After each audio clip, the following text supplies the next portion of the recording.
Hello mga ka-super kasari, mga pinaudto, time check tayo ay 1 p.m. Tatapos ko lang mag-lunch. Ang aking kinain ay sopas. Bigay ng kapitbahay. So, for today's video mga ka-super, sari-sari store discarded tips tayo.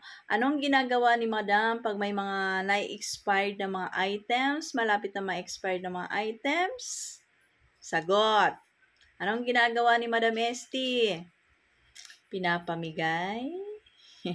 Minsan, pinapamigay na natin. Minsan naman, pinabuy one, take one. Pero this time, nakaisip ako ng bright idea. What a bright idea, Madam. So, ito yung ating pa-expire na item. Itong UFC Sweet Chili Sauce. May expire sa March 27, 2024. So, ngayon ay March 5. Binibenta ko ng 50 pesos ito, no? Kasi nung Pasko pa ito. Iwan ko ba, hindi nabenta nung Pasko. Kaya may natira pa. Mga ilan-ilan pa siguro, yung mga 10 pa nga, no? So, ako, sabi ko, naisip ko, di ba, ang ginagawa natin, buy one, take one. Ang ginawa ko ngayon, ito, 'di ba? Syempre, tips na rin 'to para sa aking mga kasari.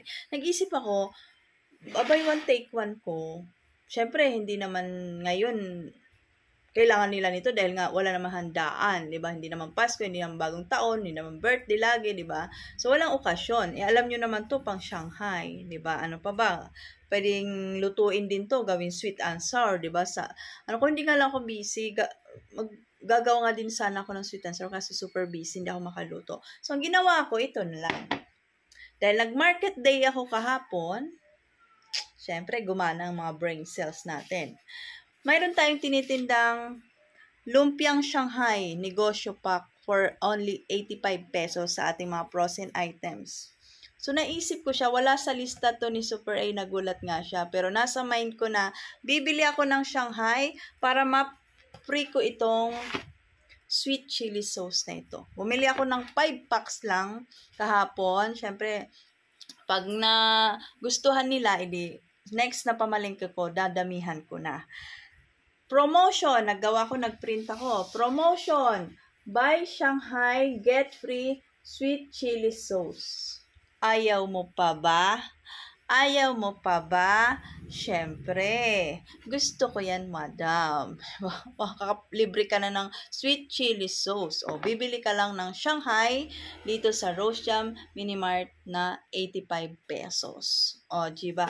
Until supplies last. Ganon si Madam. Hanggang maubos ito. Diba?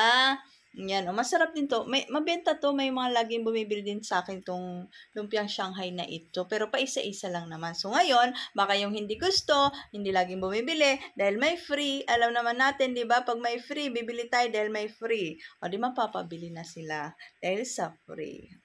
Di ba? So, hindi man tayo kumita dito, kahit papano kikita tayo dito sa isang items na to. Kahit papano naman, mababawasan yung lugi natin. Kasi sa tindahan talaga, hindi maiwasan talaga yung ma-expirean tayo, lalo na yung mga ganito.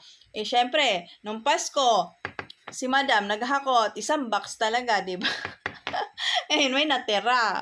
Kaya, ang ending, ipapa-promotion na lang natin. Ganun. So, ganun yung aking ginagawa. Diskarte sa mga items na malapit na ma-expired o pa-expired na. Okay? Minsan, buy one, take one. So, ngayon, ito naman yung aking naisip para dito. Kasi nga, hindi mo naman to pwedeng i-buy one, take one dahil hindi naman nila kailangan. So, para mag-iisip pa sila, wala naman Shanghai. So, ngayon, may Shanghai na, may ulam na, may sausawan pa, nakalibre ka pa dito sa Rose Jam Minimart. Kaya, bili na.